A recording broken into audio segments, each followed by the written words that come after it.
memuji Tuhan di pagi hari ini? Oke, siap memuji Tuhan. Mari kita siapkan hati kita untuk Tuhan.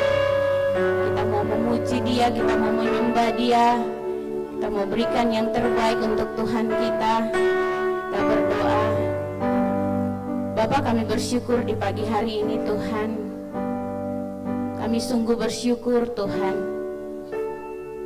Kami ada di sini Tuhan karena kebaikan-Mu dalam hidup kami, karena kasih-Mu yang besar Tuhan, penyertaan-Mu yang sempurna atas hidup kami Tuhan, sehingga kami ada di tempat ini Tuhan.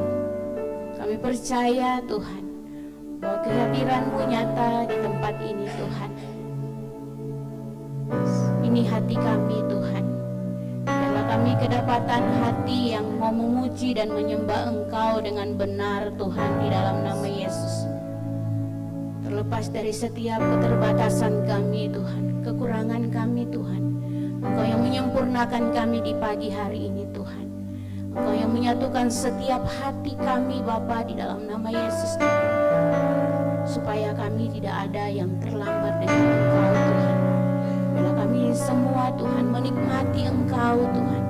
Kami menikmati Engkau lewat pujian kami, lewat penyembahan kami Tuhan. Biarlah semuanya itu berkenan dengan hati-Mu Bapa di dalam nama Yesus. Tuhan, kami mau memuji-Mu Tuhan. Kami mau menyembah-Mu Tuhan. Ini setiap kami, ini pribadi kami, kami bawa hanya bagi-Mu. Terima kasih Tuhan, terima kasih Bapa, terpujilah nama-Mu Tuhan. Sungguh Engkau baik, terima kasih Tuhan, terima kasih.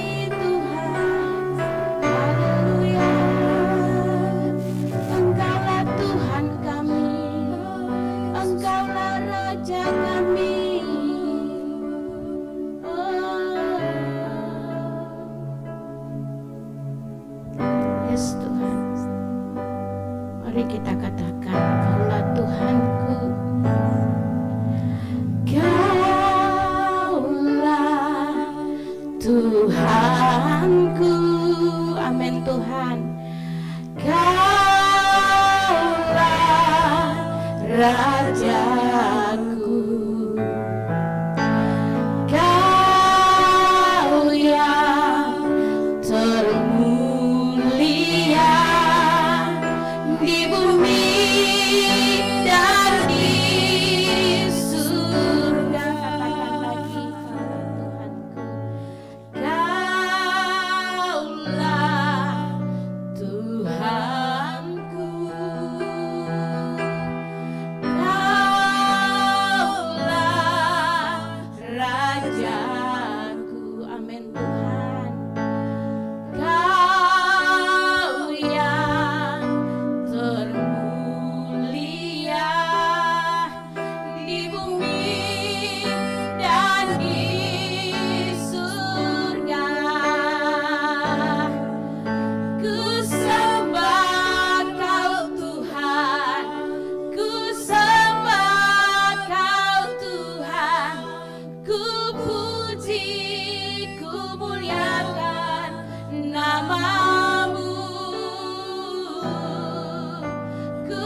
berdiri di tempat ini Tuhan, semua karena kekuatan yang daripada Engkau Tuhan. Semua karena penyertaan-Mu yang begitu sempurna Tuhan dalam hidup kami Tuhan. Untuk itu Tuhan, kami mau terus katakan bahwa Engkau Allah yang baik Tuhan. Engkau sangat baik dalam hidup kami Tuhan. Apapun keadaan kami Tuhan, Engkau baik bagi kami Tuhan. Karena bukti Engkau di kayu salib bagi kami ini Tuhan. Sungguh kami bersyukur Tuhan, kami mau lebih lagi Tuhan. Kami mau menyatakan bahwa Allah baik dalam hidup kami Tuhan. Terima kasih Bapak, kami bersyukur, haleluya, amin. Oke, kita mau memuji Tuhan, kita mau katakan Allah itu baik dalam hidup kita.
Oke, kalau yang mau duduk silakan.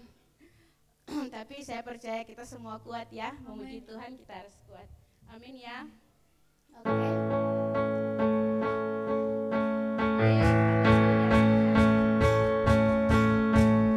Tepuk tangan untuk Tuhan kita, tepuk tangan yang meriah untuk Tuhan kita.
masih dalam hadirat Tuhan, kita mau memuji Dia, kita mau menyembah Dia. Sebelum kita masuk kepada firman Tuhan,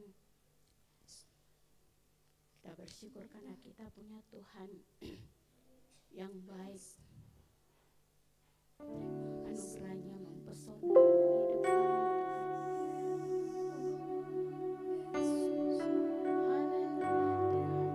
Engkau tahu isi hati kami di pagi hari ini Tuhan.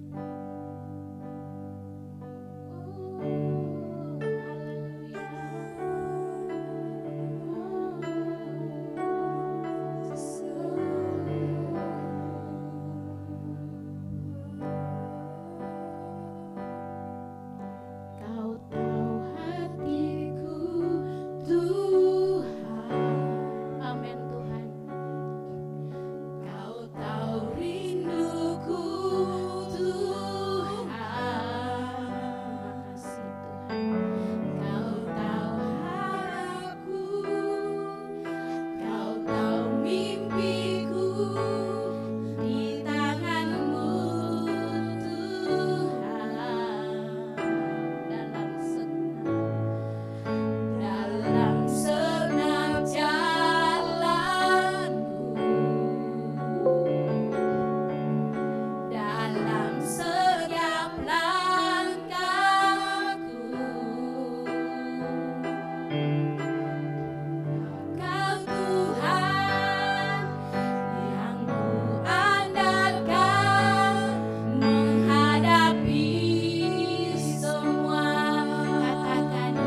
tujuanmu atas hidup kami, apa yang menjadi destinimu atas hidup kami, Tuhan. Kami mau tuntaskan. Kami mau pakai hidup kami yang sekali ini untuk menyelesaikan apa yang menjadi tujuan. Terima kasih Bapa, terima kasih Yesus. Kami bersyukur untuk persekutuan kami pada pagi hari ini. Kami percaya Engkau hadir di tengah-tengah kami. Dan kami percaya saat Engkau hadir di tengah-tengah kami, Engkau berbicara kepada kami. Engkau nyatakan hatimu kepada kami.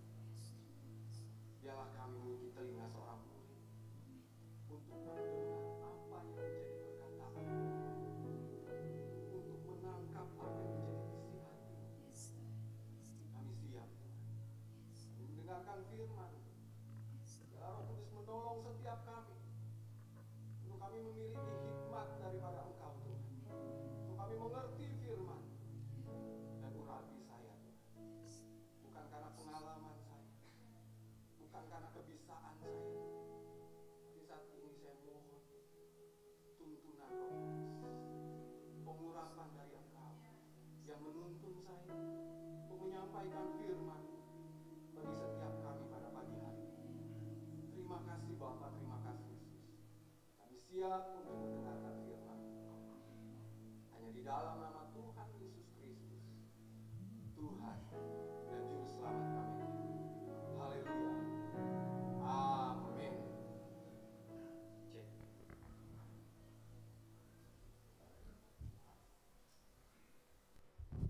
Cek. Shalom. Shalom. Baik, pertama-tama saya mengucapkan selamat pagi bagi kita semuanya. Bapak, Ibu, Abang, Kakak, adik, kita semuanya, saya bersyukur hari ini kami sekeluarga bisa beribadah bersama-sama dengan kita. Dan saya bersuka cita pagi hari ini karena ini pertama kali saya beribadah di gedung yang baru ini. Wow, luar biasa ya gitu. Tadi saya datang, saya nengok-nengok dulu gitu ya. Dulu kita ada di Lembus, ibadahnya harus maraton gitu ya. Mau lama sedikit tapi ada yang menanti di bawah gitu. Jadi kita harus kejar-kejaran. Tapi puji Tuhan kita sudah disediakan sebuah fasilitas yang luar biasa oleh Tuhan. Dan kita bisa bersekutu bersama-sama tanpa dikejar-kejar oleh waktu. Amin ya. Karena kita nggak dikejar-kejar oleh waktu dan mungkin saya jarang-jarang kesini Bapak Ibu, rekan-rekan, abang, kakak. Jadi mungkin saya agak lama gitu ya, saya borong semuanya gitu. Mumpung di gedung yang baru saya mau menikmati gitu ya. Kalau kami di Nunukan masih di rumah ibadahnya gitu. Jadi mimbar kami, mimbar kecil gitu ya, wah saya mau menikmati, wah luar biasa ini gitu ya. Dan terima kasih untuk kesempatan diberikan kepada kami. Salam dari jemaat di Nunukan untuk kita semuanya yang hadir pada pagi hari ini. Ya sekali lagi saya bersyukur Bapak Ibu bisa bertemu dengan keluargaku gitu ya. Keluarga rohaniku yang ada di Samarinda. Puji Tuhan. Bapak Ibu, hari ini saya membagikan sesuatu yang 2 tahun terakhir ini saya dalami dan saya pelajari, dan ini yang kami sedang pelajari dan ajarkan di Nunukan gitu ya. Saya ke Nunukan tahun 2015 dan melayani di sana. Banyak orang-orang yang kita layani di sana dengan berbagai macam latar belakang. Ada yang terluka, ada yang hancur dan sebagainya. Karena waktu itu doa saya kepada Tuhan, waktu saya ada di Nunukan gitu ya. Mungkin doa saya itu saya anggap ekstrim gitu. Saya berdoa sama Tuhan, Tuhan saya pengen Kau pertemukan saya dengan orang-orang yang hancur, yang terluka gitu ya. Wah sepertinya keren doanya gitu. Tetapi Tuhan mendengar gitu. Dan dia berikan sesuai dengan apa yang kita minta gitu. Waktu diberikan, maka saya harus konsekuen untuk doa saya sendiri gitu. Ternyata nggak gampang Bapak Ibu rekan-rekanku sekalian untuk merawat orang yang terluka, yang hancur gitu ya. Perlu kesabaran dan wah itu menghabiskan energi gitu ya. Dan itulah yang kami garap di Nunukan gitu. Saya butuh hikmat Tuhan. Saya berdoa gitu ya. Untuk kerinduan kita. Siapapun yang melayani, kita pasti punya kerinduan bahwa orang yang kita layani suatu ketika tidak dalam waktu yang lama bisa mengalami sebuah pertumbuhan, bisa mengalami sebuah lonjakan dalam kehidupannya gitu, dan akhirnya bisa menjadi rekan kita yang sama-sama melayani gitu ya. Itu harapan kita gitu. Tapi kadang-kadang harapan itu tidak seperti yang kita harapkan gitu. Karena kenapa? Karena kita harus merawat mereka, kadang-kadang membutuhkan waktu yang lama dan perlu kesabaran untuk itu. Maka saya berdoa kepada Tuhan gitu ya, meminta hikmat. Saya bilang sama Tuhan, Tuhan kan yang minta saya ke Nunukan gitu, dan saya bersedia untuk datang gitu. Karena sebenarnya saya nggak mau untuk datang ke kota itu dulu gitu ya. Tapi karena Tuhan yang minta, saya sudah berikrar kepada Tuhan gitu. Ikrar saya Galatia 2 ayat 20 itu, ayat waktu saya pertama kali bertobat gitu ya. Namun aku hidup bukan lagi aku sendiri yang hidup, melainkan Kristus yang hidup di dalam aku. Yang saya pahami adalah berarti bukan saya sendiri lagi yang hidup, ada Kristus di dalam saya. Berarti hidup saya ini bukan lagi berbicara tentang saya gitu. Berarti hidup saya harus berbicara tentang Dia yang ada di dalam saya. Apa yang menjadi keinginannya, apa yang jadi kemauannya gitu. Saya harus hidup untuk itu gitu. Dan waktu Tuhan membawa saya ke Nunukan, daging saya nggak mau gitu ya. Tetapi karena itu menjadi ikrar saya bahwa saya hidup untuk Dia, saya harus siap laksanakan gitu. Saya pergi dan saya menghadapi banyak orang dengan berbagai macam latar belakang. Saya berdoa pada Tuhan meminta hikmat gitu ya. Pasti Tuhan punya cara, punya hikmat untuk bagaimana akhirnya bisa melayani dengan keadaan yang seperti ini gitu. Dan puji Tuhan, Tuhan kita itu, Bapa saya itu udah sekedar merilis dan meminta anaknya untuk pergi tanpa memperlengkapi gitu ya. Bapak itu baik gitu. Saat dia meminta kita untuk pergi, dia juga akan memperlengkapi kita dengan hikmatnya gitu. Dan Tuhan memberikan hikmat pada saya. Tahun lalu, puji Tuhan, saya dikasih kesempatan untuk belajar teologi gitu ya. Karena itu juga penting, karena orang-orang membutuhkan, kalau kita sih nggak tunggu harus teologi dulu untuk melayani gitu ya. Karena murid-murid Yesus nggak sekolah teologi gitu. Tetapi kita butuh itu juga gitu. Untuk sebagai legalitas dan sebagainya gitu ya. Dan puji Tuhan, waktu saya belajar, disitulah kesempatan Tuhan untuk mengupgrade saya tentang sesuatu gitu Bapak Ibu. Dan Tuhan meminta saya untuk meneliti satu hal yang saya butuhkan memang gitu. Saya harus meneliti tentang apa ini gitu. Tiba-tiba Tuhan taruhkan di hati saya, itu yang menjadi kebutuhanmu gitu. Jadi saya ambil tentang pastoral counseling. Mulai dari sejak itu saya mengupgrade diri saya, plus saya mendeteksi diri saya sendiri gitu. Nah, Bapak Ibu, itu juga yang mau saya bagikan buat kita pada pagi hari ini dengan tema merawat batin yang terluka. Bapak Ibu, setiap kita punya luka. Ini bukan berbicara tentang saya sudah terima Yesus atau belum. Tetapi yang pasti kita semua punya luka. Ada luka yang sudah diselesaikan, ada luka yang belum diselesaikan. Mungkin bagi kita udah terima Yesus, ya saya sudah seorang pelayan gitu ya. Saya sudah koordinator komsel dan sebagainya. Aksesoris yang sudah kita melekat di diri kita, mungkin kita merasa saya sudah selesai gitu. Tetapi setiap orang punya luka Bapak Ibu. Mungkin Seperti ruangan ini secara umum sudah terang gitu Bapak Ibu ya. Tetapi ada sudut-sudut yang masih gelap. Ada dark corner gitu. Dan biasanya sudut-sudut yang masih gelap itu terabaikan gitu. Mungkin ada di tempat itu, mungkin ada di belakang gitu ya. Ada sudut-sudut di bawah kolong sana itu sudut gelap itu gitu. Meskipun secara keseluruhan di tempat ini udah terang gitu.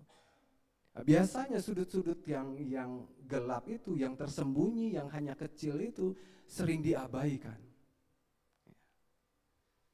Karena sering diabaikan, akhirnya di sudut-sudut itulah berkumpul kecoa-kecoa, berkumpul tikus-tikus, bersarang di situ membawa penyakit. Lama-kelamaan karena dibiarkan, maka dia akan mencemari ruangan yang sudah terang ini gitu, dengan virus-virusnya gitu. Maka itu harus diselesaikan, semua sudut-sudut dark corner dalam diri kita itu harus diselesaikan. Luka-luka lama yang belum selesai itu harus diselesaikan. Saya mau bilang Bapak Ibu, masalah yang dilupakan bukanlah masalah yang diselesaikan, tetapi masalah yang dikubur. Atau luka yang dilupakan bukanlah luka yang diselesaikan, tetapi luka yang dikubur. Suatu ketika nanti, tunggu waktunya, maka luka itu akan menganga kembali. Tunggu triggernya, entah kapankah itu. Makanya kita memiliki ada kecenderungan dalam diri kita, dalam perilaku kita, dan kita pun nggak tahu kenapa saya bisa seperti ini. Terjadi aja seperti itu. Kita memiliki titik kritis kita masing-masing. Kalau titik kritis itu disenggol aja, wah, kita udah langsung, wah. Dan kita nggak ngerti kenapa gitu. Akhirnya banyak orang hanya menerima saja, ya inilah saya. Ya memang saya seperti ini kok. Kita hanya bisa seperti itu apa? Memang saya seperti ini kok. Dari sononya memang karakter saya seperti ini. Karena kenapa? Bapak Ibu, dulu sebelum kita mengenal Kristus mungkin gitu ya. Kita banyak terluka, tapi kita tidak tahu bagaimana cara merawatnya. Kita tidak tahu bagaimana cara menanggulangi luka itu. Yang bisa kita lakukan hanya melupakan. Itu cara terbaik yang bisa kita lakukan. Wah, waktu kita berkonflik, waktu kita dilukai, waktu kita disakiti, waktu kita ditipu, itu sakit kan gitu. Tapi yang bisa kita lakukan untuk menyelesaikan itu hanya, ya sudahlah, lupakan saja. Seolah-olah itu sebuah penyelesaian. Tapi sebenarnya itu bukan penyelesaian, itu hanya mengubur luka itu. Tapi lukanya masih ada tetap di dalam. Dia akan menjadi bom waktu. Tunggu waktunya.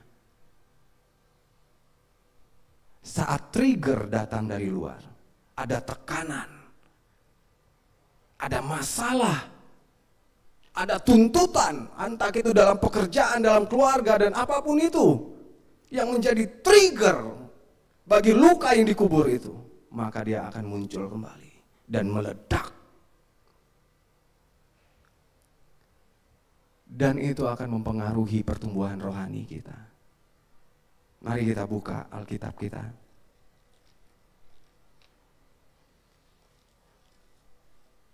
Efesus 4 ayat 13.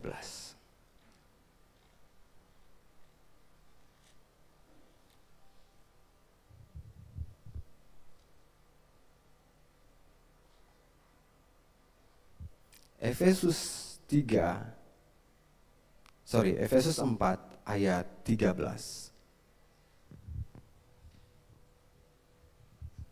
Sudah dapat Bapak Ibu? Amin?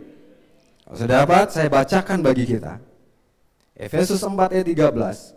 Sampai kita semua telah mencapai kesatuan iman dan pengetahuan yang benar tentang anak Allah, kedewasaan penuh dan tingkat pertumbuhan yang sesuai dengan apa? kepenuhan Kristus. Itulah yang Tuhan inginkan bagi kita, Bapak Ibu.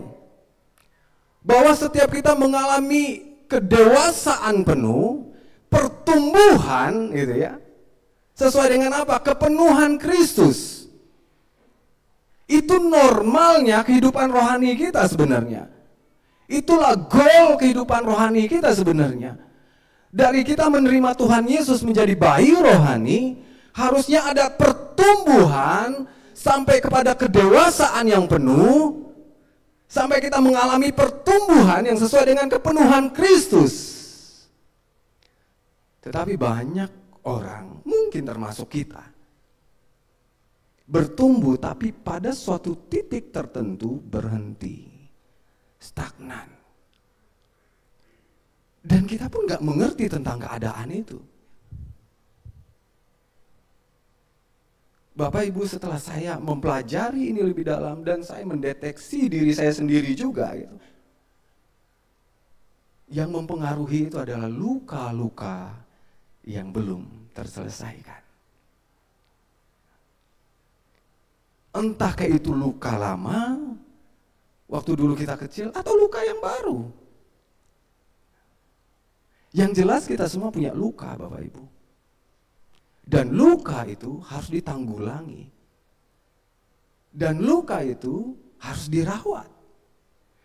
Karena kalau luka itu dibiarkan, luka itu hanya dilupakan, maka luka itu akan menjadi akar yang pahit.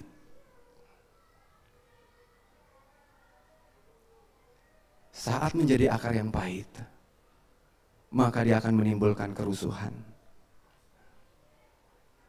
Akhirnya kita memiliki emosional yang tidak sehat. Dari emosional yang tidak sehat itu, maka akhirnya muncul tindakan-tindakan yang tidak sehat juga. Karena memiliki emosional yang tidak sehat,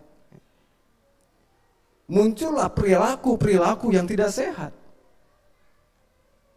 Ada yang gampang stres, ada yang gampang depresi, ada tekanan, ada masalah sedikit, udah langsung depresi, udah langsung stres duluan. Yang kita lihat hanya perilaku itu saja gitu ya. Dan kadang-kadang manusia atau banyak orang yang sudah terlalu lama dengan lukanya, akhirnya udah mulai terbiasa dengan lukanya dan merasa itu suatu yang normal. Tetapi itu sangat mengganggu sekali, Bapak Ibu. Luka yang dibiarkan, luka yang hanya dilupakan, akan berubah menjadi akar yang pahit. Sama seperti badan kita juga, Bapak Ibu. Saat terluka, kita biarkan, apa yang terjadi? Lama-lama infeksi. Benar ya? Kalau udah infeksi, maka itu akan mempengaruhi tubuh yang lain gitu. Saya yakin dan percaya setiap kita di sini kalau mengalami luka di bagian tubuh kita, saya percaya semua kita yang kita lakukan terlebih dahulu adalah untuk merawat luka kita, benar nggak? Maka di rumah-rumah tertentu gitu sudah disiapkan P3K-nya gitu. Karena saat terluka harus cepat-cepat dirawat, karena kita tahu jika tidak dirawat, jika tidak ditanggulangi, maka akan berakibat yang lain gitu. Kok sudah infeksi dan sebagainya, maka itu akan mempengaruhi anggota tubuh yang lain. Demikian juga dengan luka batin. Kalau tidak dirawat, kalau tidak ditanggulangi, maka lama-lama dia akan menjadi akar yang pahit. Dan itu terjadinya tanpa kita sadari, Bapak Ibu. Kita nggak tahu. Kita buka firman Tuhan. Ibrani 12.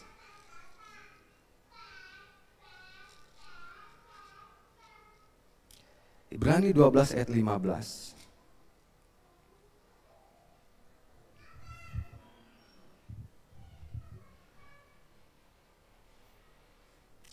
Ibrani 12 ayat 15.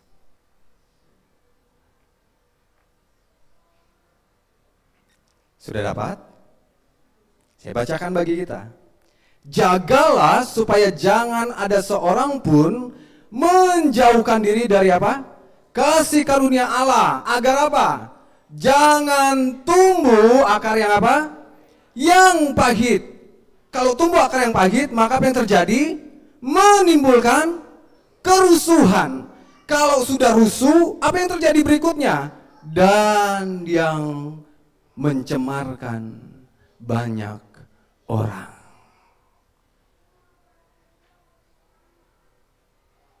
Kalau sudah muncul akar yang pahit, dia akan menimbulkan kerusuhan. Rusuh di dalam hidup kita. Rusuh di dalam pikiran kita. Kita akhirnya memiliki emosional yang tidak sehat. Akhirnya menimbulkan perilaku-perilaku yang tidak sehat. Karena kenapa? Rusuh. Akhirnya akar yang pahit itu, yang kita miliki itu berubah menjadi pisau yang tajam.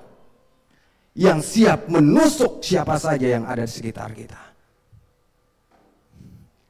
Yang mencemarkan. Karena udah rusuh di dalam dirinya karena ada akar yang pahit. Maka selanjutnya dia akan mencemarkan banyak orang. Keluar dari perkataannya. Pernah kan dengar ada orang ngomong tapi perkataan itu tajam, main kecil kayak silet gitu kan. Wah, orang di sekitarnya mendengar itu langsung tung.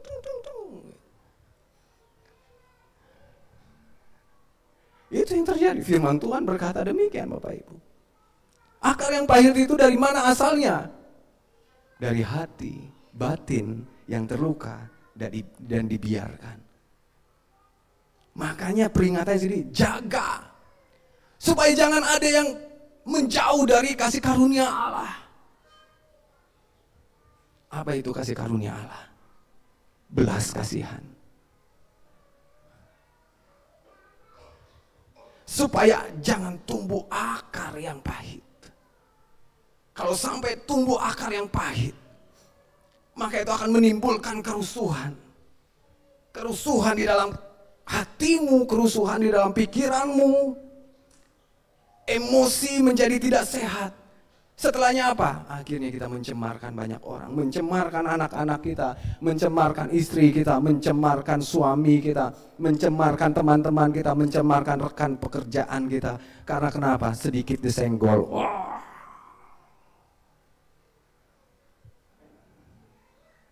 Sedikit anak kita ngomong, wow. Makanya jangan heran Bapak Ibu, banyak orang yang berani bilang sama anaknya, goblok, bodoh. Karena kenapa? Bapaknya juga adalah orang yang terluka, mamanya juga orang yang terluka, sama-sama terluka. Bapak Ibu, orang yang terluka akan cenderung melukai. Orang yang terluka akan cenderung melukai. Saya di Nunukan ada melayani satu keluarga. Dia punya anak masih SD. Anak ini udah frustasi. Karena setiap hari pulang sekolah, anak ini selalu mendengar omelan si ibu gitu ya. Wow, mulai dari bangun pagi, pergi ke sekolah, sampai anak ini bilang sama saya lebih nyaman di sekolah. Saya lebih nyaman di sekolah daripada di rumah. Karena kenapa? Bangun pagi, membangunkan anaknya aja itu udah dengan tenaga yang sangat. Waduh, si anak ini sampai uring-uringan udah gitu ya, pergi ke sekolah. Ya. Pulang ke sekolah, dapat omelan lagi.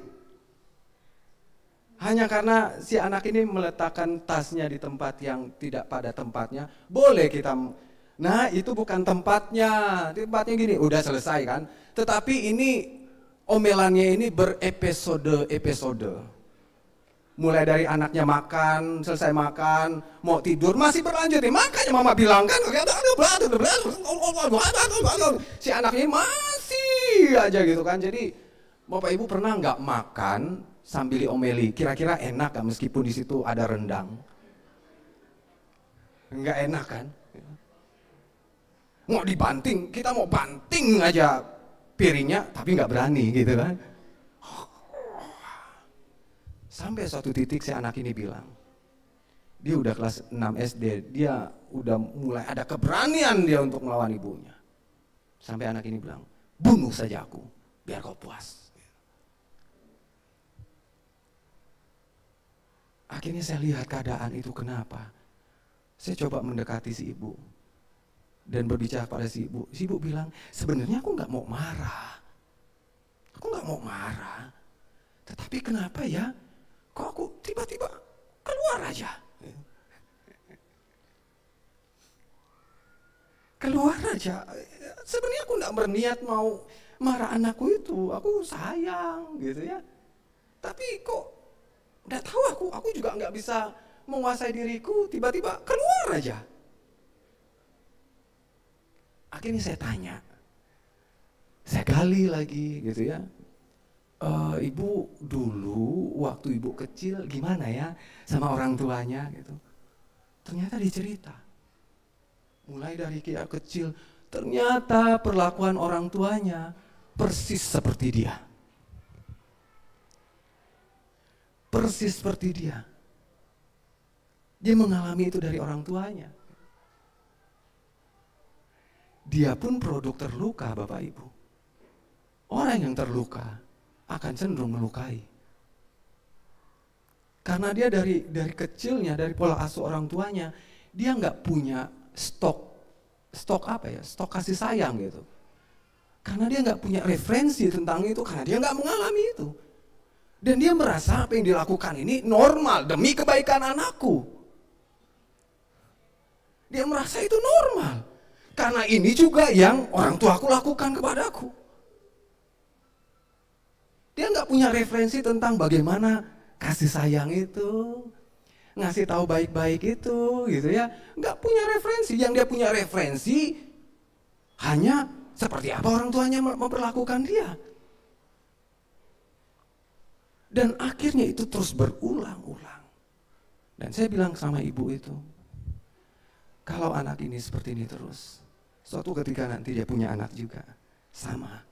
Ini seperti lingkaran setan. Luka akar yang pahit itu, yang dia terima dari orang tuanya dulu itu, sudah menjadi akar pahit. Dan itu siap menjadi suatu pisau yang tajam, yang siap untuk melukai anaknya. Tapi dengan alasan yang tepat, demi kebaikan anakku. Tapi dia nggak tahu, anaknya terluka. Dan saya konseling juga anaknya, anak SD Bapak Ibu. Satu ketika saya duduk dengan anak, saya cerita, kamu sakit Kak? Tiba-tiba dia nangis.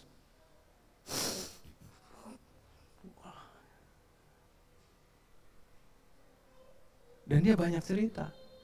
Aku lebih suka papaku pergi kerja di luar kota, kayaknya aku merasa bebas ya, anak itu bilang begitu. Sampai saya bilang, nah kalau orang tuamu meninggal gimana? Kamu enggak apa-apa. Karena kenapa? Hatinya sudah pahit sekali. Sulit si anak ini bisa merasakan apa namanya, yang namanya kasih itu. Karena udah pahit.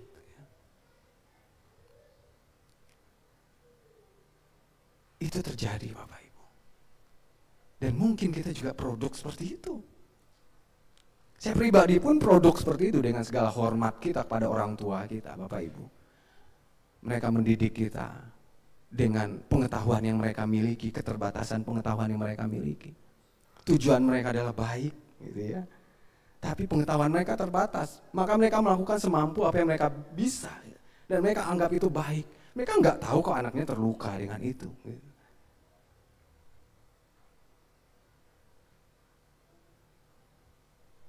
Dan luka-luka itu harus disembuhkan.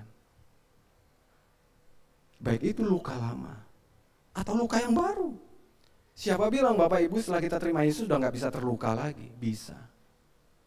Bisa. Kita nggak bisa mengatur orang untuk tidak melukai kita. Waktu kita ada dalam keluarga kita, waktu kita ada dalam pekerjaan kita adalah makhluk sosial Bapak Ibu. Kita nggak bisa menghindari untuk kita terluka. Setiap hari kita berpotensi untuk terluka. Saat kita bertemu siapapun, bertemu teman sekomsel, satu jemaat, kita berpotensi untuk terluka. Siapa bilang kita setelah terima Tuhan ini sudah kebal? Bapak Ibu kalau hari ini ditipu 500 juta senyum-senyum enggak? Saya kira enggak ada yang senyum-senyum. Pasti akan, di mana dia? Tidak tahu saya ini siapa ini. Pasti kita terluka. Tapi Bapak Ibu, setiap luka yang kita alami itu harus ditanggulangi supaya jangan jadi akar yang pahit. Setiap luka yang kita alami itu harus kita rawat supaya jangan jadi akar yang pahit. Ada 3 penyebab seseorang itu terluka. Yang pertama Bapak Ibu, pola asuh. Kita ini dari latar belakang berbeda-beda dengan pola asuh yang berbeda-beda, benar ya? Ada seseorang kami layani juga punya kecenderungan gampang panik, stres, tertekan dan sebagainya gitu. Check and recheck ini pola asuh ternyata. Bapak Ibu, kehadiran seorang bapak itu sangat penting bagi pertumbuhan anak. Mungkin si bapak ini tidak baik, tidak galak, baik, penuh kasih sayang gitu ya. Apapun yang si anak butuhkan terpenuhi, dia bertanggung jawab gitu. Tapi kehadirannya untuk si anak itu pasif. Itu akan membentuk perilaku si anak. Suatu ketika dia besar, dia mengalami masalah tekanan, dia lebih cenderung gampang stres dan tertekan. Karena kenapa? Mulai dari masa kecilnya, dia nggak punya support system. Waktu dia mengalami masalah, waktu dia mengalami persoalan, waktu kecilnya, si bapak jarang menanyakan rasanya. Apa nak? Kenapa kau nak? Apa yang kau rasakan? Sedih kau nak? Susah nak? Iya pak, ini tenang nak, ada bapak. Gimana? Kita anukan sama-sama nak ya. Jadi si anak ini sudah dari kecilnya dia punya suatu support system, kepercayaan diri untuk menghadapi masalah. Karena kenapa? Ada seorang bapak yang selalu siap untuk menanyakan, untuk mengetahui dan siap memberikan bantuan.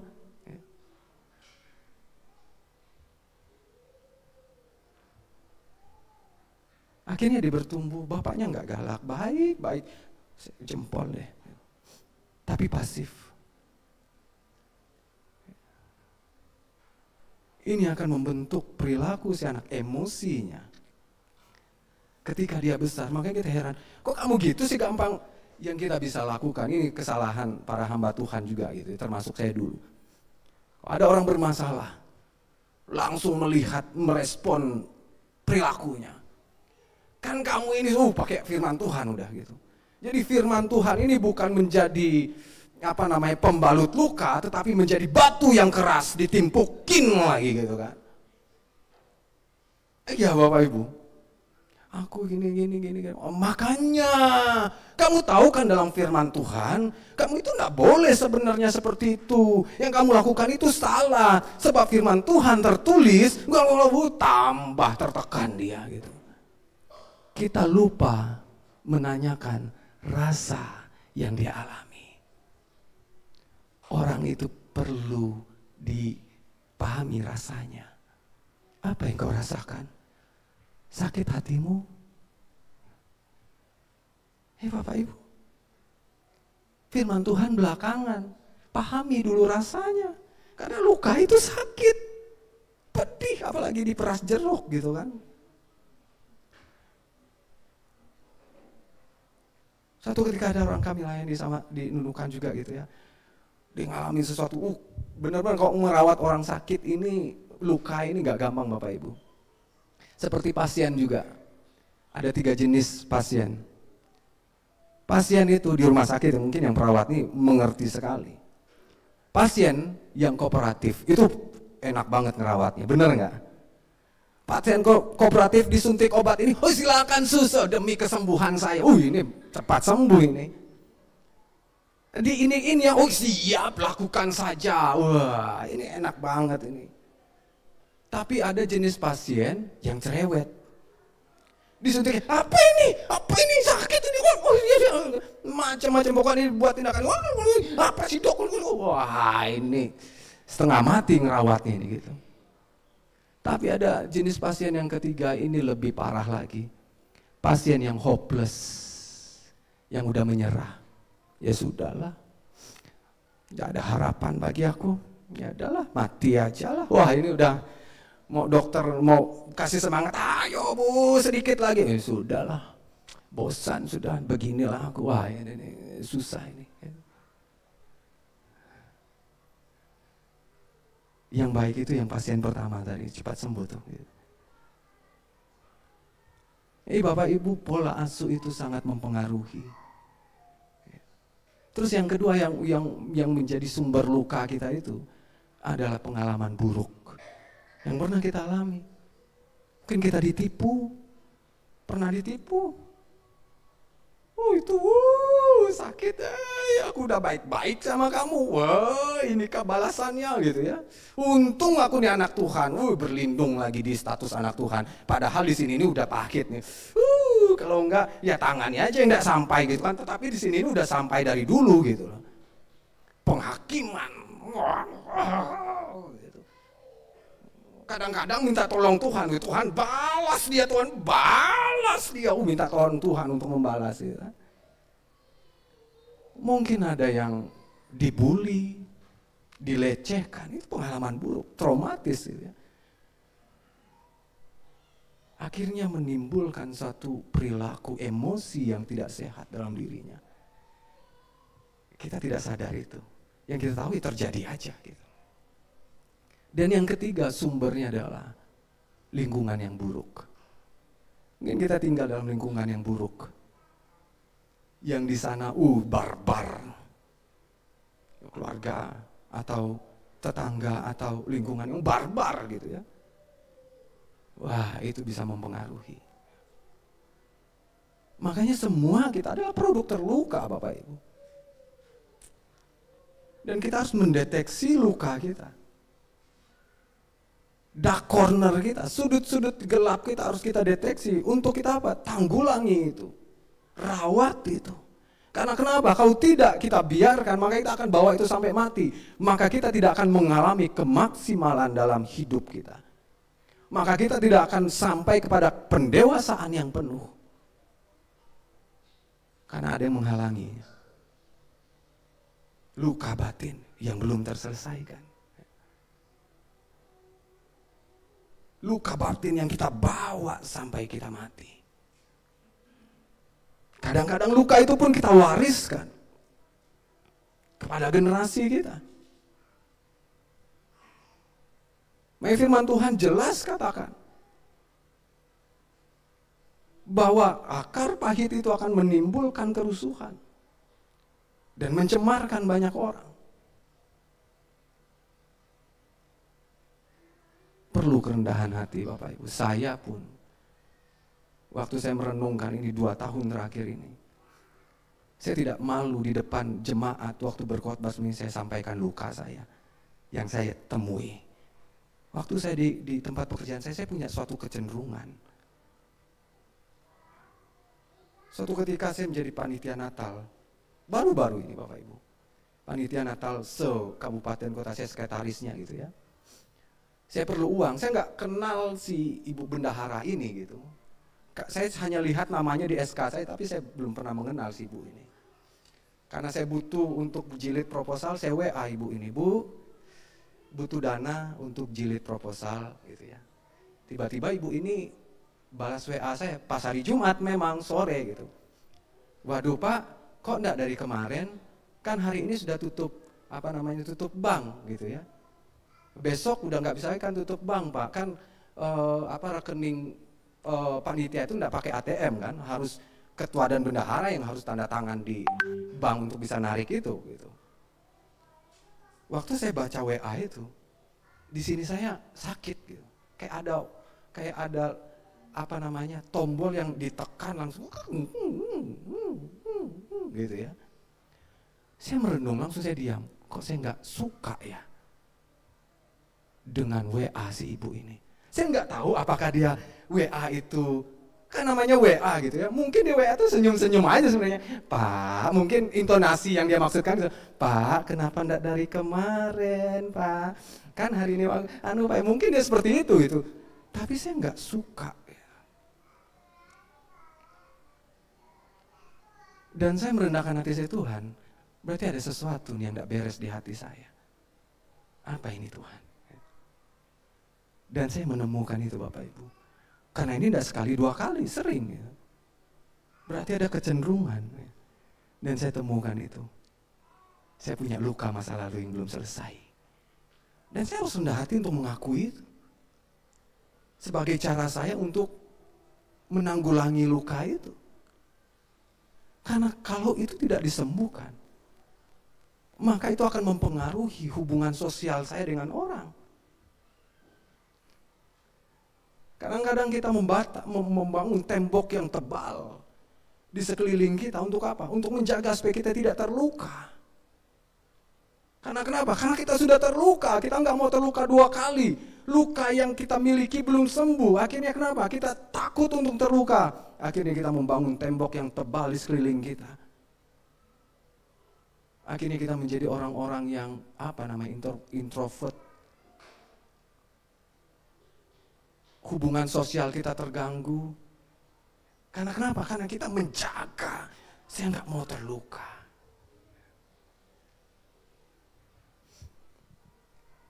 Dan itu menjadi masalah. Berikutnya Bapak Ibu, sumber luka kita pun ada 3. Supaya kita mengetahui luka yang ada saya ini dari mana nih? Saya dapat dari mana ini? Gitu. Sumber yang pertama itu adalah luka aktif. Luka aktif itu adalah luka yang kita terima secara langsung. Contohnya apa? Mungkin kita sering dibentak. Dasar kamu, goblok. Contoh. Itu luka aktif yang langsung diterima. Kita dibully, gitu ya. Kita ditipu, wah. Kita dicurangi, wah. Luka. Terus sumber luka yang kedua itu luka pasif. Luka pasif itu contohnya apa Bapak Ibu? Mungkin di keluarga kita sering dibeda-bedakan perlakuannya. Saya dapat itu loh dengan kakak saya ini. Satu-satunya cewek, saya anak terakhir. Konon katanya anak terakhir itu paling dimanja. Dan itu tidak terjadi dengan saya. Wah, waktu kakak saya ini robek sepatunya. Gercep untuk dibelikan. Kalau saya, kayaknya lambat banget gitu. Saya merenungi kok perlakuannya berbeda ya. Itu akhirnya saya terluka dengan itu gitu. Itu luka pasif. Terus yang ketiga ada luka serapan. Luka serapan itu contohnya seperti ini Bapak Ibu. Kita melihat orang tua kita, mama kita dipukul sama bapak kita. Nangis. Yang sakit kan si mama ya gitu. Tapi waktu si anak melihat si mama ini nangis dengan terseduhnya, dia serap luka mamanya menjadi lukanya dia. Dan dia bilang, aku benci bapakku. Atau, nih hati-hati nih Bapak Ibu. Si mama teraniaya, contoh lah. Atau tersakiti, baik itu sama suaminya atau suaminya tersakiti baik sama mama atau tersakiti dengan siapa saja gitu. Anak masih kecil, belum bisa menanggulangi diri sendiri, pergi sama anaknya curhat. Nah, sakit hati mama. Itu bapakmu itu nenek saya, dia curhat sama si anaknya dengar. Oh, sambil nangis. Gitu. Dia serap luka mamanya menjadi luka dia. Hati-hati Bapak Ibu, jangan sembarang curhat sama anak kecil. Dia belum bisa menanggulangi luka perasaannya. Dia hanya taunya menyerap saja. Oh gitu mak, ya sakit mak ya. Berarti jahat tuh mak ya. Jahat nah. Oh, kita benci bareng-bareng ya mak ya. Itu terjadi Bapak Ibu. Maka itu harus ditanggulangi. Bagaimana cara menanggulanginya Bapak Ibu? Sudah diangkat 10 menit, padahal saya mau lama-lama. Bagaimana cara menanggulangi? Banyak orang tidak berhasil untuk menyelesaikan lukanya. Karena kenapa? Ayat tadi bilang, menjauhkan diri dari kasih karunia Allah. Apa itu kasih karunia Allah? Belas kasihan. Bapak Ibu, kecenderungan manusia itu menuntut keadilan. Nah, ini masalahnya. Makanya lukanya tidak pernah sembuh-sembuh. Lukanya tidak pernah selesai-selesai. Karena kenapa? Karena dia menuntut keadilan. Wah, yang lebih afdol itu adalah gigi ganti gigi, mata ganti mata. Baru aku puas. Karena manusia menuntut keadilan. Aku nggak rela. Aku udah sakit dibuatnya. Dia senang-senang. Dia ketawa-ketawa. Oh, dia harus merasakan seperti yang kurasakan.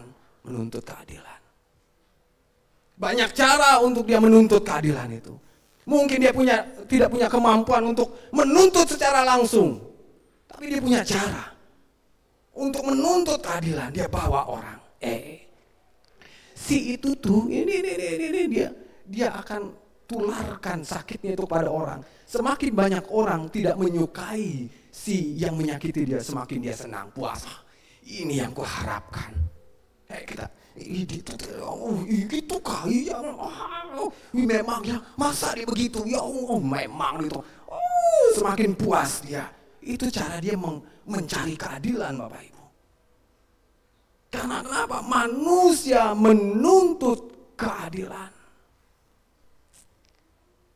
Waktu kita menuntut keadilan, kita sedang menjauhkan diri dari kasih karunia Allah. Kasih karunia Allah itu adalah belas kasihan. Bapak Ibu, waktu kita bersalah, kita butuh belas kasihan gak? Kita butuh pengampunan gak?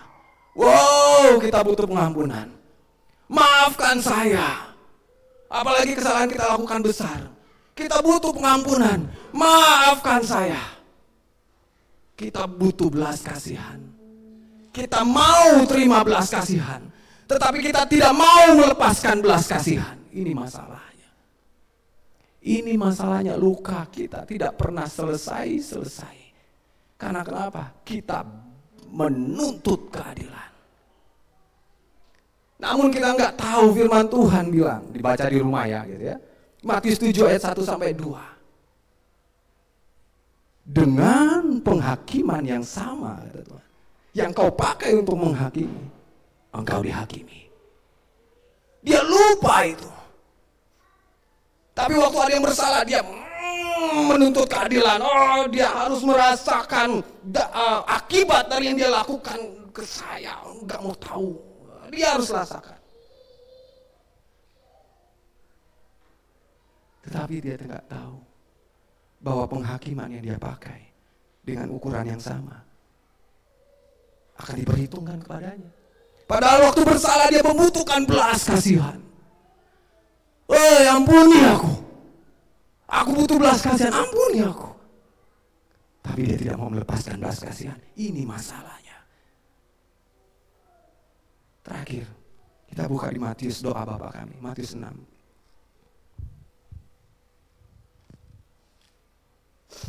Maaf ya panitia di belakang. Saya besok pulang kok ke Nunukan. Ya kan? Nggak kemana-mana Bapak Ibu. Izinkan saya untuk berlama-lama di sini. Matius 6. Ayat 12, 14, 15.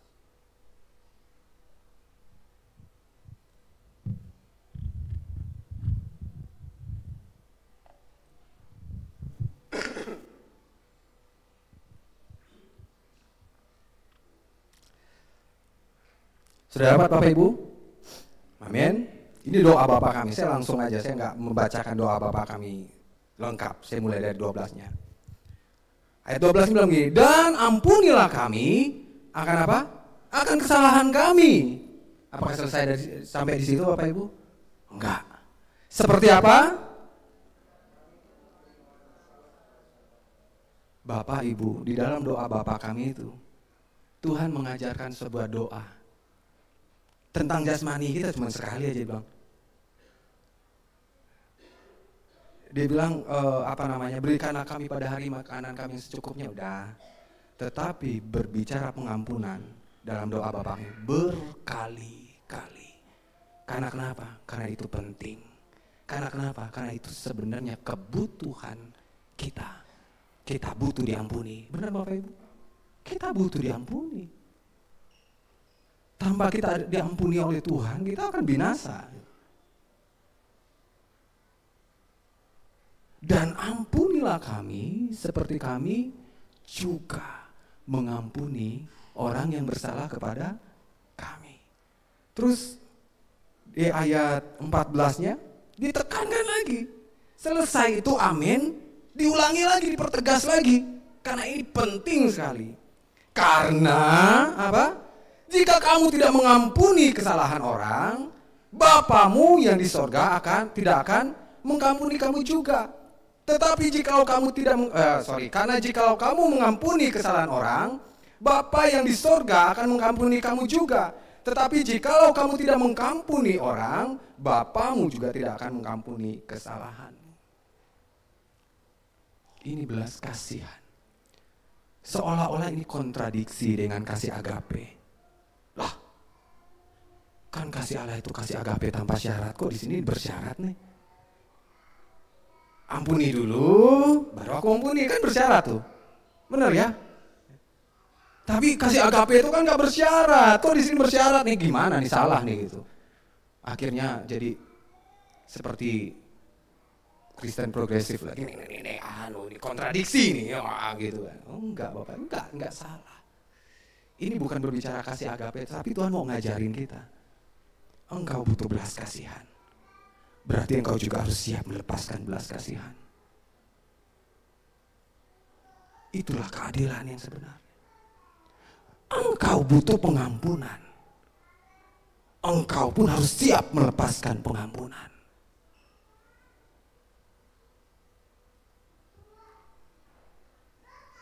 Masalah kita di situ Bapak Ibu, menuntut keadilan. Kita nggak puas kalau keadilan itu tidak ditegakkan. Seperti yang saya katakan tadi, kadang-kadang kita bawa-bawa Tuhan. Tuhan balas dia, aku gak bisa balas Tuhan, tapi balas dia Tuhan. Kita ngajak-ngajak Tuhan. Untung Tuhan bilang, nah kan kamu Bapak, aku harus bela aku dong. Sakit nih Tuhan, balas dia. Terus Tuhan bilang gini, oke, tapi aku gak kesampingkan Matius 7 ya. Karena dengan penghakiman yang sama, ukuran yang sama, suatu ketika kan kau akan bersalah juga. Kau juga harus dituntut demikian.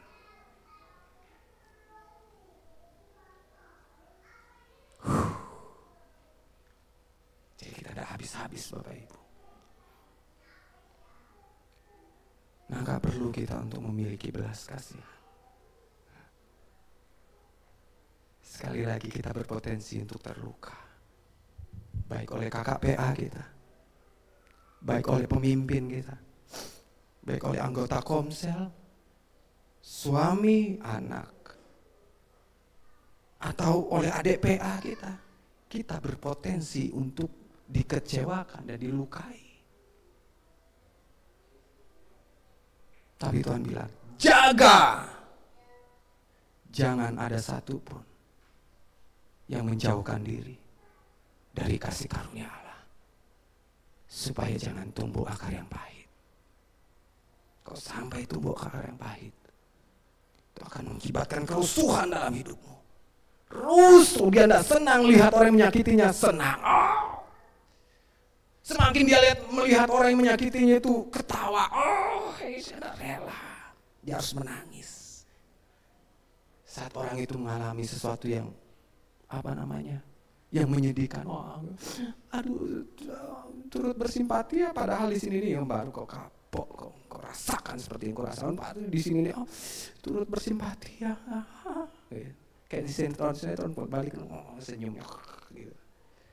Karena menuntut keadilan.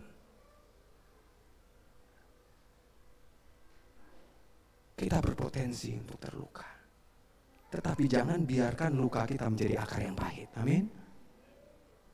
Tanggulangi luka itu, rawat luka itu secepatnya. Dengan cara apa? Belas kasihan. Engkau sudah menerima belas kasihan dari Tuhan, engkau pun harus siap melepaskan belas kasihan supaya sembuh lukamu, supaya kita dalam pertumbuhan kita tidak terhambat. Kita akhirnya bisa mengalami pendewasaan yang penuh, pertumbuhan sesuai dengan kepenuhan Kristus. Seperti visi gereja kita, kepenuhan Kristus yang memenuhi semua dan segala sesuatu. Itu juga yang saya tangkap menjadi visi di Nunukan. Kepenuhan Kristus yang memenuhi semua dan segala sesuatu. Tetapi kita nggak akan mengalami kepenuhan Tuhan kalau kita masih ada ilalang-ilang penghambat yang membuat kita mengalami kemaksimalan dalam hidup kita, pendewasaan dalam hidup kita. Mari dengan rendah hati kita deteksi diri kita sendiri. Apakah aku punya akar pahit? Dengan siapapun. Kalau kau temukan ada akar pahit itu, tanggulangi itu, rawat itu. Dengan apa? Belas kasihan. Lepaskan belas kasihan. Belas kasihan itu bukan berbicara siapa yang benar, siapa yang salah. Kalau kau sakit hati aja, berarti kau harus melepaskan belas kasihan. Supaya sembuh, supaya kita sehat, secara rohani kita sehat. Supaya dark corner, sudut-sudut gelap dalam kehidupan kita itu dibongkar semuanya. Supaya apa? Kau terang itu bisa disapu semuanya. Supaya dalam ruangan ini semuanya bersih, sudut-sudut tidak ada yang terluputkan. Kita memiliki hadirat Tuhan yang full. Amin Bapak Ibu. Yang saya mau bagikan buat kita. Tuhan Yesus memberkati kita. Mari kita berdoa. Terima kasih Bapak, kami bersyukur Tuhan. Hari ini kami belajar Tuhan tentang luka batin kami. Kami tahu Tuhan, Engkau sudah memberikan tubuhmu untuk terluka Tuhan. Engkau membiarkan tubuhmu untuk terluka Tuhan. Agar luka-luka kami bisa Kau basuh. Dengan bilur-bilur-Mu Tuhan, luka kami bisa disembuhkan. Tapi ajari kami untuk mendekatkan diri kami dengan kasih karunia-Mu Tuhan. Ajari kami Tuhan untuk berbelas kasihan. Karena sesungguhnya kami menerima belas kasihan dari Engkau. Karena sesungguhnya kami pun diampuni oleh Engkau Tuhan atas kesalahan kami. Tapi biarlah kami juga berbelas kasihan kepada orang yang menyakiti kami, mengecewakan kami, melukai kami. Kami mau berbelas kasihan. Kami mau melepaskan belas kasihan. Kami mau melepaskan pengampunan. Supaya kami pun sembuh. Supaya luka kami pun sembuh Tuhan. Supaya kami pun mengalami kemaksimalan di dalam hidup kami. Kami boleh mengalami pendewasaan yang penuh, pertumbuhan sesuai dengan kepenuhan Kristus. Beri kami hati yang lemah lembut. Beri kami hati yang lemah lembut Tuhan. Ampuni kami Tuhan, kalau selama ini kami mengeraskan hati kami. Ampuni kami Tuhan kalau kami menuntut keadilan. Kami menuntut keadilan kepada orang-orang yang sudah menyakiti kami. Ampuni kami Tuhan. Kami mau seperti Engkau. Kalau Kau hanya sekedar menuntut keadilan dari kami Tuhan, kami pasti tidak terluput Tuhan. Satu pun dari kami tidak ada yang terluput Tuhan. Tapi keadilan-Mu itu Engkau gabungkan dengan kasih-Mu. Maka Engkau berbelas kasihan kepada kami Tuhan. Engkau yang turun menggantikan kami Tuhan. Engkau terluka karena kami Tuhan, supaya luka kami pun bisa disembuhkan. Biarlah kami berbelas kasihan juga kepada orang-orang yang menyakiti kami Tuhan. Biarlah kami dengan rendah hati kami mau melepaskan belas kasihan. Karena sesungguhnya kami juga mendapatkan belas kasihan dari Engkau Bapakku. Tuhan, Engkau tahu hati kami. Hari-hari kami Engkau ketahui Tuhan. Luka-luka kami Engkau ketahui. Kami tidak mau membiarkan luka itu terus ada di dalam kami. Luka yang kami kubur bertahun-tahun dalam hidup kami. Luka yang kami simpan. Akar pahit yang merambat dalam hidup kami, yang membuat kami menjadi rusuh. Pikiran kami rusuh, hati kami rusuh, emosi kami rusuh, yang membuat kami mencemarkan banyak orang. Saat ini kami mau lepaskan Tuhan. Dengan kerendahan hati kami katakan, Tuhan, ini lukaku. Tuhan, ini lukaku. Aku mau pengampunan. Aku mau pemulihan. Aku mau kesembuhan. Hatiku mau mengalami damai sejahtera-Mu. Hatiku mau mengalami sukacita. Hatiku mau mengalami shalom daripada Engkau Tuhan. Tapi selama ini aku sulit untuk merasakan itu. Bahkan aku kesulitan untuk bisa mengalami pribadi-Mu. Karena masih ada akar yang pahit dalam hatiku.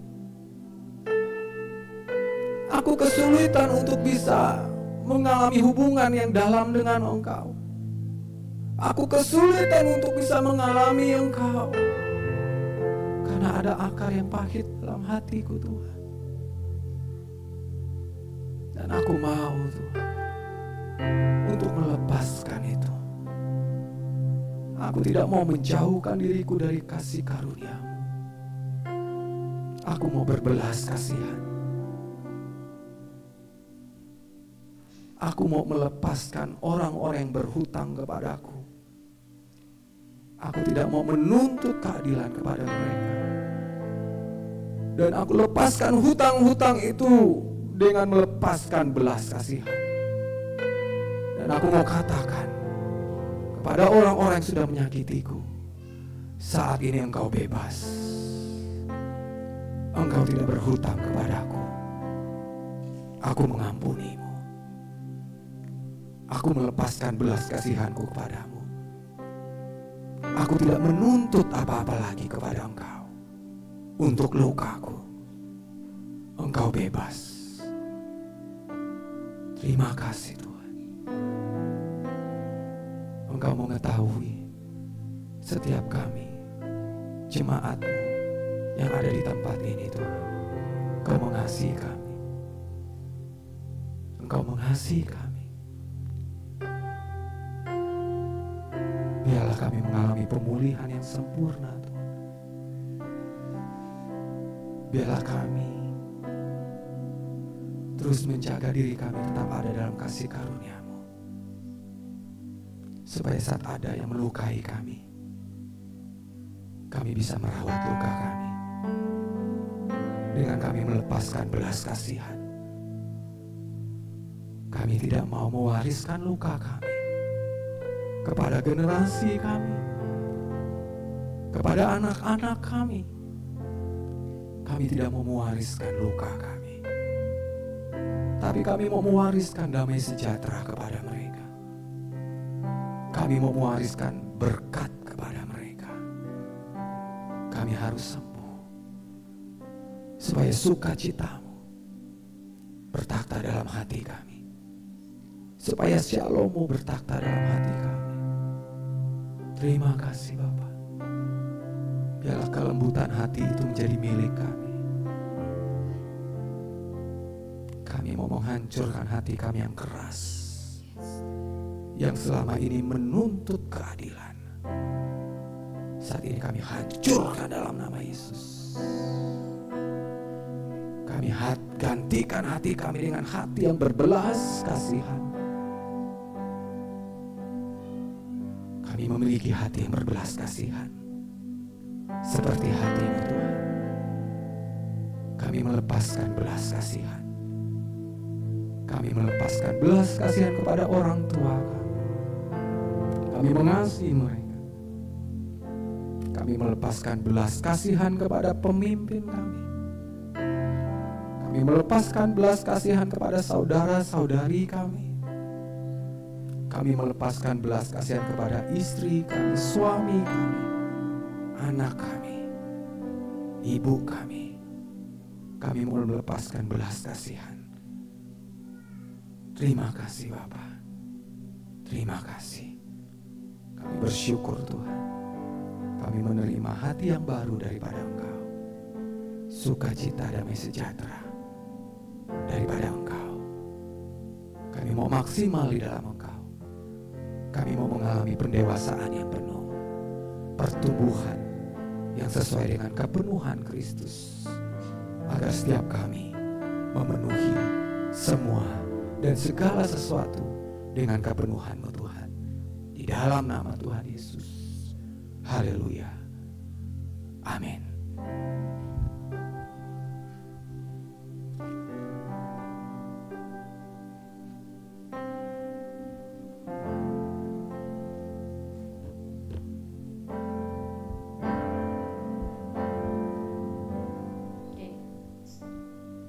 Terima kasih atas firman Tuhannya Pak Nixon. Saya percaya bahwa kita semua diberkati ya dengan firman Tuhannya. Amin. Amin. Oke. Kita akan memberikan persembahan kita, namun sebelumnya Bapak Ibu ada yang belum dapat amplop? Oke, sudah ya. Ya, Bapak Ibu silakan berdiri.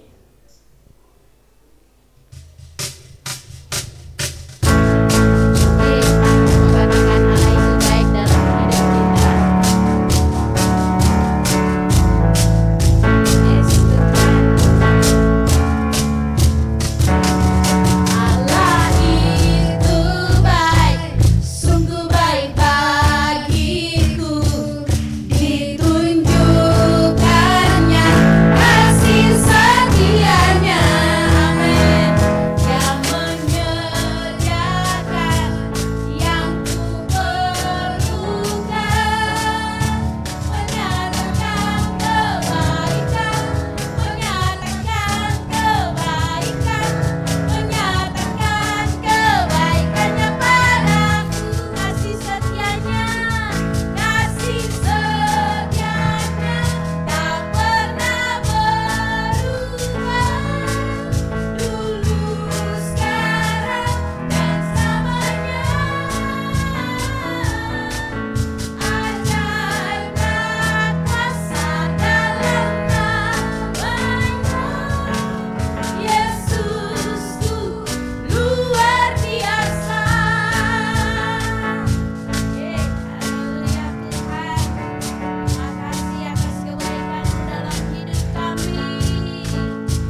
memuji Engkau Tuhan. Sungguh dahsyat perbuatan-Mu dalam hidup kami Tuhan. Kami mau terus menjadi orang-orang yang mau mengampuni kesalahan-kesalahan orang lain Tuhan terhadap hidup kami, suami kami, anak-anak kami Tuhan, bahkan orang di luar sana Tuhan.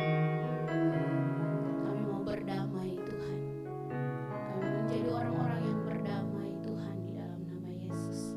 Lewat hati kami, pikiran kami, perasaan kami Tuhan. Karena kami punya Allah yang dahsyat.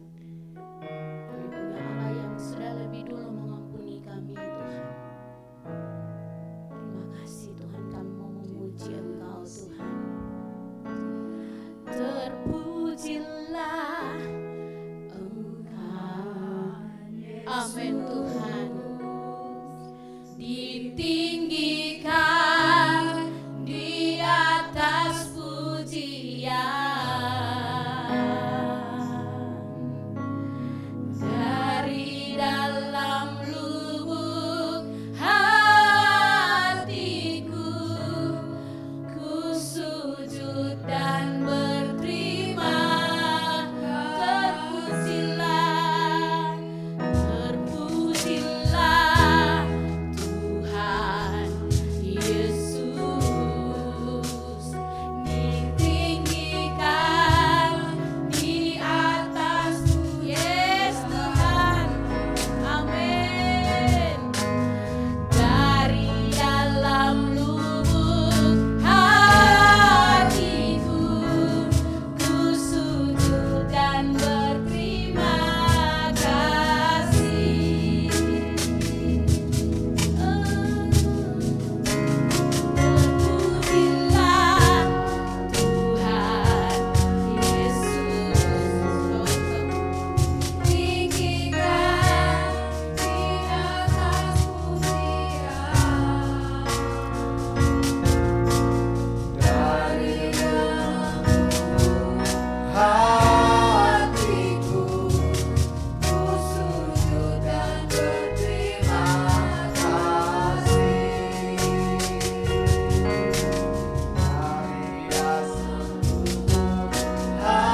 hatiku ku sujud dan berterima kasih. Dari dalam lubuk hatiku ku sujud dan berterima kasih. Haleluya Tuhan. Kami bersyukur kepada Engkau Bapa. Bapa yang sudah mengaruniakan kepada kami segala berkat rohani. Kami bersyukur Tuhan.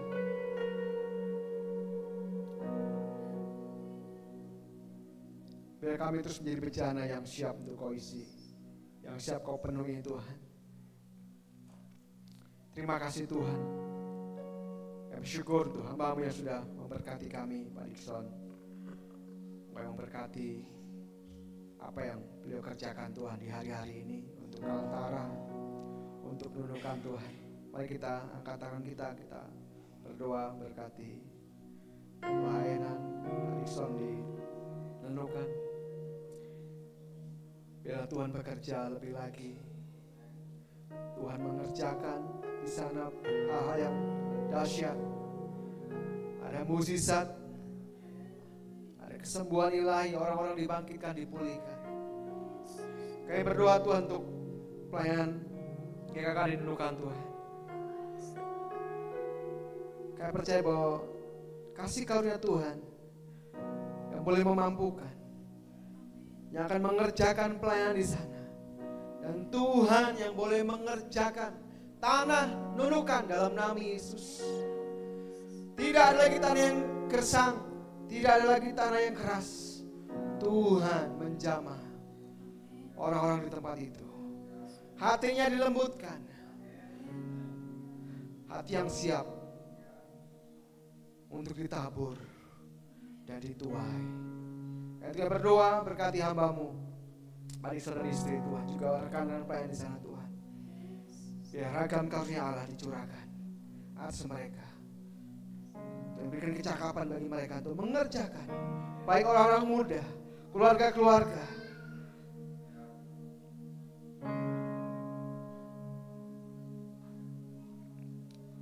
Tuhan lawat, Tuhan selamatkan, nunukan bagi kemuliaan-Mu Bapa. Terima kasih Tuhan, berkati pelayan GKKD nunukan Bapa dalam nama Yesus Tuhan. Berkati juga anak istrinya Tuhan, berkati dalam nama Yesus. Tuhan buat apa yang dikerjakan berhasil dalam nama Tuhan Yesus. Terima kasih Tuhan. Kami juga terus berdoa bagi gereja-Mu GKKD Kristus Samarinda Tuhan, dalam penyelesaian gedung ibadah Tuhan, ke dalam gedung lantai 2 Tuhan.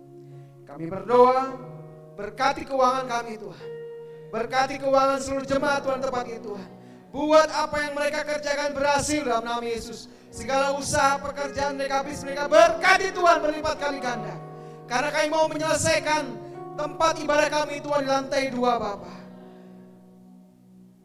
Kami itu berdoa, dari tahun ini Tuhan kami menyelesaikannya Bapa dalam nama Tuhan Yesus. Dan segala perizinan yang belum selesai, Tuhan yang mengerjakannya Bapa dalam nama Yesus. Mampukan kami, berikan kami hikmat untuk kami bisa menyelesaikannya Bapa dalam tahun ini Bapa. Terima kasih Tuhan, terima kasih Bapa. Kami juga berdoa berkati seluruh persembahan yang sudah kami berikan. Baik pujian penyembahan kami yang kami naikkan kepada Tuhan. Kami percaya bahwa itu sebagai penyembahan, persembahan yang terbaik yang kami berikan kepada Tuhan. Dan Tuhan boleh menerima segala persembahan kami, penyembahan kami. Terima kasih Tuhan juga untuk seluruh keuangan kami yang kami berikan, yang kami persembahkan. Tuhan menguduskannya. Biar apa yang kami beri layak dipakai untuk pekerjaan Tuhan. Dan semakin banyak orang boleh kami layani, semakin banyak orang boleh kami jangkau lewat keuangan kami Bapa. Terima kasih Tuhan, berkati tangan-tangan yang mengelola keuangan ini Tuhan, sehingga seluruh keuangan ini semuanya bagi kemuliaan Tuhan. Terima kasih Bapa, terima kasih Tuhan. Kami bersyukur untuk ibadah pagi. Kami percaya Tuhan yang akan terus membawa kami mengalami perjumpaan secara pribadi dengan Kau, membawa kami untuk memiliki pengalaman-pengalaman rohani bersama dengan Engkau Tuhan. Terima kasih Bapa, terima kasih Tuhan. Mari umat Tuhan, angkat kedua tanganmu, pulanglah dan terimalah berkat daripada Allah Bapa. Percayalah, ketika Engkau berlaku setia, ketika Engkau berlaku setia, Engkau tidak menyimpang ke kiri atau ke kanan, Engkau terfokus kepada Tuhan, maka berkat daripada Allah Bapa, kasih karunia daripada Tuhan Yesus Kristus, pertolongan serta penghiburan daripada Roh Kudus yang akan memampukan engkau menyelesaikan seluruh panggilanmu sampai kepada garis akhir. Terima kasih Tuhan, kami terima berkat ini dengan penuh sukacita. Di dalam nama Tuhan Yesus kami sudah berdoa dan kami akhiri ibadah kami pagi hari ini hanya di dalam nama Tuhan Yesus. Kita sama-sama katakan amin. Tuhan Yesus memberkati. Silakan katakan kanan kiri. Engkau harus dipulihkan.